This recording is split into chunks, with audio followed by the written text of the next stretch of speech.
Ya. Nah, jadi sebagai seorang sistem administrator, tentu saja kita perlu memperhatikan daripada ketiga hal ini. Ya.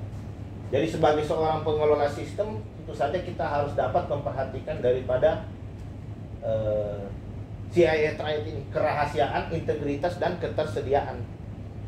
Nah, jadi yang dimaksud dengan confidentiality di sini adalah kerahasiaan data. Jadi data itu harus bisa kita jaga agar tidak dapat diakses oleh orang yang tidak berwenang. Nah, jadi seorang attacker pasti akan mengincar data-data yang tersimpan di dalam sistem. Tujuan melakukan aktivitas hacking itu adalah untuk mencari data-data yang privasi tadi, karena itu yang memiliki nilai, bisa diperjualbelikan dan lain sebagainya. Nah, kemudian yang berikutnya ada kita sebut dengan faktor integrity. Jadi faktor integrity di sini adalah faktor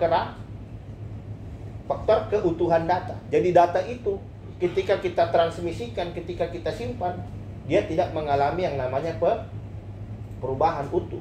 Dia hanya berubah ketika dirubah oleh orang yang memiliki hak terhadap data tadi. Jadi kan tidak lucu kalau kita bikin sistem, data yang kita simpan di database ini bisa dirubah oleh aktor, oleh hacker, ya, tanpa sepengetahuan orang yang memiliki data tadi. Berarti apa? Berarti faktor integritinya di sini cacat. Faktor integritas datanya itu cacat.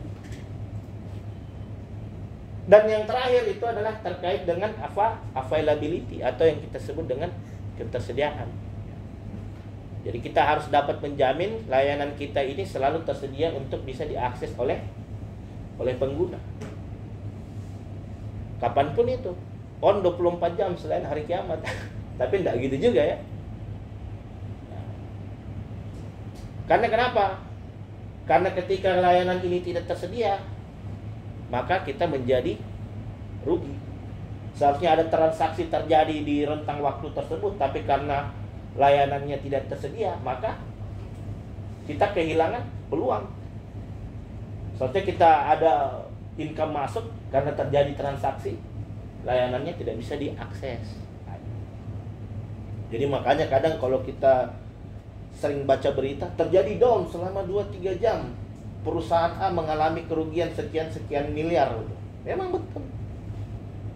Karena ketersediaan ini menjadi sumber dari pemasukan suatu perusahaan berdasarkan layanan. Jadi layanan Jadi ketika layanan itu tidak tersedia, maka dampaknya adalah kepada siapa?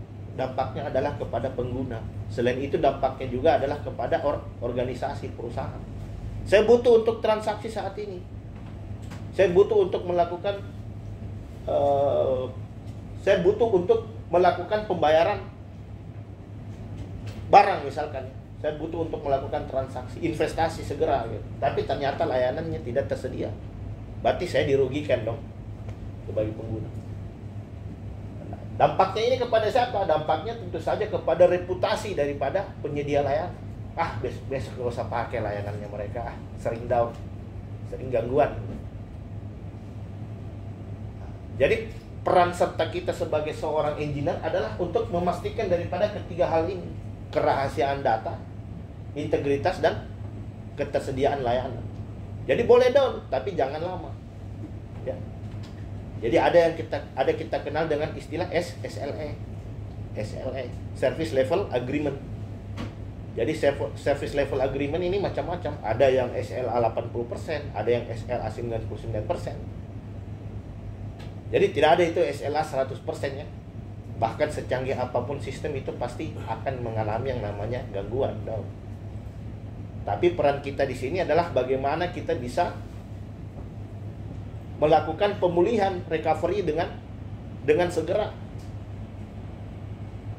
atas insiden yang terjadi di dalam sistem. Nah, jadi ada 3 hal yang kita ketahui di sana. Ada yang disebut dengan vulnerability dan threat ya.